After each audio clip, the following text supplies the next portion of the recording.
आदाब सलाम, मैं एजाज़। उत्तर प्रदेश समेत 5 राज्यों में चुनाव की बिगुल फूंक चुकी है। हर पार्टियां अपने अपने तौर पर चुनाव की रणनीति तैयार करने में और सत्ता हासिल करने के लिए मैदान में है। डोर टू डोर कैंपेन चालू है। इस वक्त मैं मौजूद हूं उत्तर प्रदेश के मेरठ ज़िला के अंदर, जो कि असेंबली आता है मेरठ शहर। यहाँ पर हमारे साथ बहुत सारे लोग हैं। हम इनसे ये जानने की कोशिश करेंगे कि आखिर उत्तर प्रदेश में इन लोगों के मुद्दे क्या हैं। क्या यहाँ पर किसानों का जो दिल्ली के अंदर प्रोटेस्ट चल रहा था वो यहाँ मुद्दा काम आएगा, या योगी सरकार से खुश हैं, या योगी सरकार या को बदलना चाहते हैं, दूसरी सरकार की तरफ आना चाहते हैं। हम इन तमाम लोगों से बात करेंगे कि आखिर यहाँ पर मेरठ के लोगों का मुद्दा आखिर क्या है। आपका नाम? सरकार से तो कुछ नहीं है, क्योंकि ये हमारे सामने फार्मरों का सीन आया था, उससे पहले एनआरसी वगैरह, तो इससे बिल्कुल कुछ नहीं है। चाहते हैं कि सरकार बदले, बदलाव आना चाहिए, बस बदलाव ही चाहते हैं। आपके पास ये 2 मुद्दे हैं जिसकी वजह से, और क्या क्या मुद्दे हो सकते हैं? मुद्दे मतलब कोई ऐसा कारोबार में भी काफ़ी गिरावट है, और टीआरपी वगैरह मतलब सब कुछ ख़राब कर चुके हैं ये। हम चाहते हैं कि सरकार में बदलाव आए, जो थोड़ा उन्नति पे पहुँचे मुल्क। तो ऐसी कौन सी सरकार आएगी जो नौजवानों के लिए या ख़ासतौर से यूपी वालों के लिए काम करेगी? सरकार फ़िलहाल तो हम सपा को ही चाहते हैं कि सपा है। अखिलेश यादव जी जो है हमारे युवा नेता हैं, हम चाहते हैं कि वो आकर के बदलाव लाएं उत्तर प्रदेश में और आगे भी कामयाबी करें इसमें। चाचा, मैं आपसे जानना चाहूँगा कि आखिर क्या क्या मुद्दे होंगे आप लोगों के जब इलेक्शन वोट करने के लिए आप जाएंगे, तो क्या मुद्दे होंगे? किसान का मुद्दा है, व्यापारी का मुद्दा है, ये 2 हमारे लिए अहम है। किसानों का मुद्दा तो कहीं ना कहीं हल होता दिख रहा है, क्योंकि मोदी ने जो मेरठ ज़िले में तो इसका बहुत असर है। मोदी सरकार ने जो 3 बिल लेकर आए थे उसको तो वापस ले लिया है। वो बिल वापस ले लिए, लेकिन इनको जो समर्थन मूल्य है वो तो नहीं दिया ना अभी तक। वो पर तो कमेटी बैठी हुई है कि बात कर रहे हैं कि हम एमएसपी पर कानून लेकर आएंगे। कमेटी बस वो कहने की बात है, लाना कुछ नहीं है इनको, सिर्फ कहने की बात है। और फिर आप जब वोट करने के लिए जाएंगे तो आपके मुद्दे क्या होंगे? ये विकास है मुद्दा, विकास होना चाहिए और सबका होना चाहिए, कहने के लिए नहीं कि सबका साथ, सबका विकास, सबका विश्वास, ये सिर्फ कहने की बात है, होता सबके लिए कुछ नहीं। यानी कि सबका साथ सबका विकास ये झूठा नारा है। बिल्कुल झूठा है, किसी की सिर्फ इनके खुद के कुछ लोगों के लिए है और सबके लिए नहीं है वो।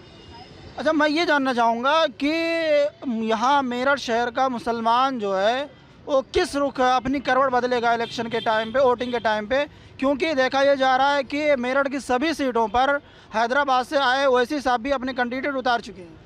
नहीं, उनको यहाँ कुछ नहीं मिलेगा, वो तो खाली हाथ जाएंगे वो उत्तर प्रदेश से।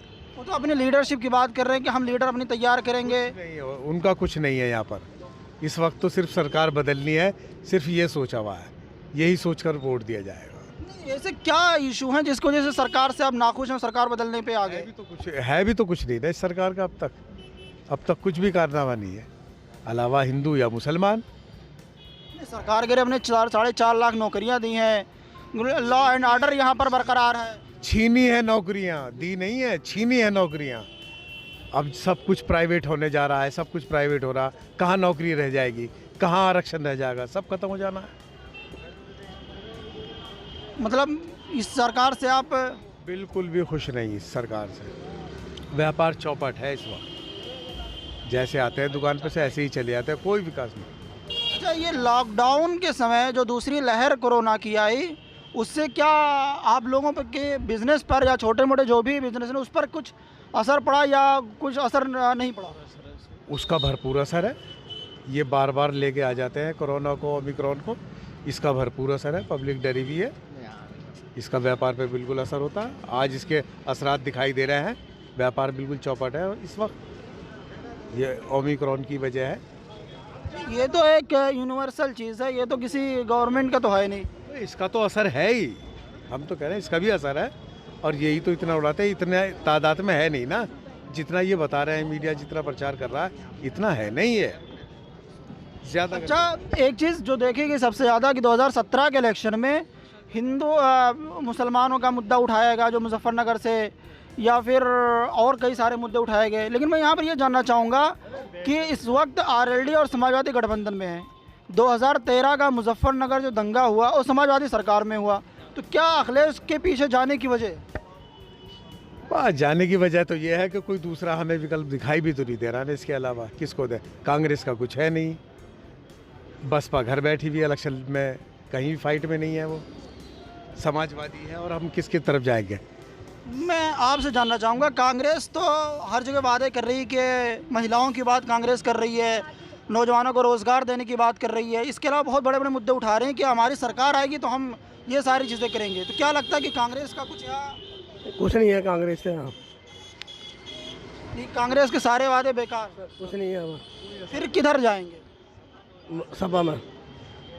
यहाँ पर देखा यह जा रहा कि सारे के सारे सपा वाले ही दिख रहे हैं। अच्छा, मैं नौजवानों से बात करना चाहूँगा कि अगर नौजवान जब वोट करने के लिए जाएगा कि उसके दिमाग में क्या चीज़ें चलेंगी जब वो अपने बूथ पर वोटिंग करने जाएगा? समाजवादी।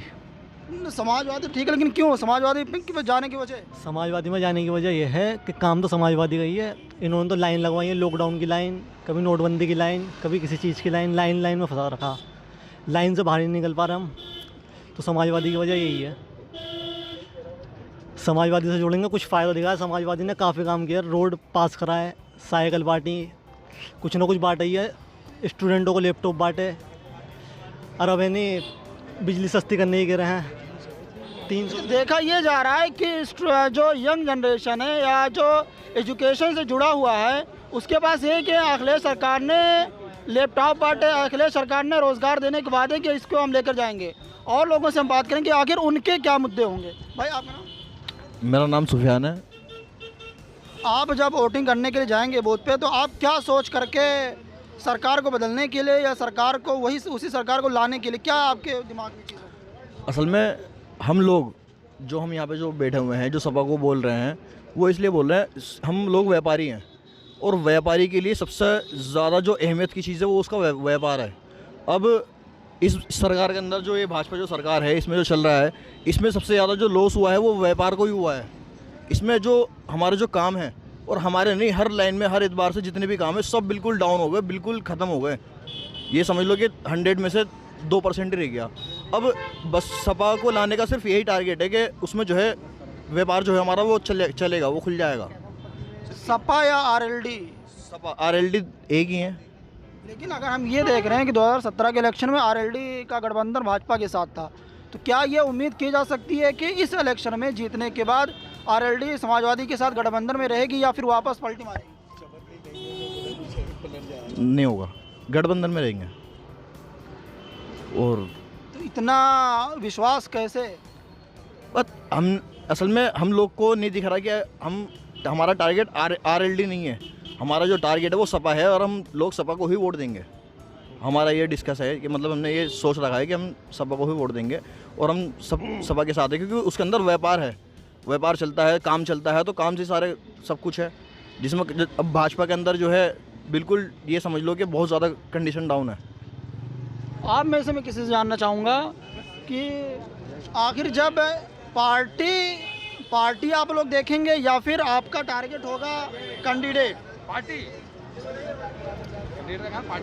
पार्टी टारगेट होगा, यानी कि यहाँ पर हम सीधे तौर पे देख सकते हैं कि लोग भाजपा सरकार से बहुत नाराज़ हैं, चाहे जीएसटी का मुद्दा हो, चाहे उस कोरोना की दूसरी लहर के वक्त हो, या फिर दूसरी चीज़ें हों जो सरकार ने नोटबंदी लेकर आई, इन सारी चीज़ों से नाराज़ हैं। स्टूडेंट नाराज़ हैं, छात्र नाराज़ हैं कि रोज़गार नहीं मिल रही है। तो यही सारे इनके मुद्दे होंगे वोट करते समय।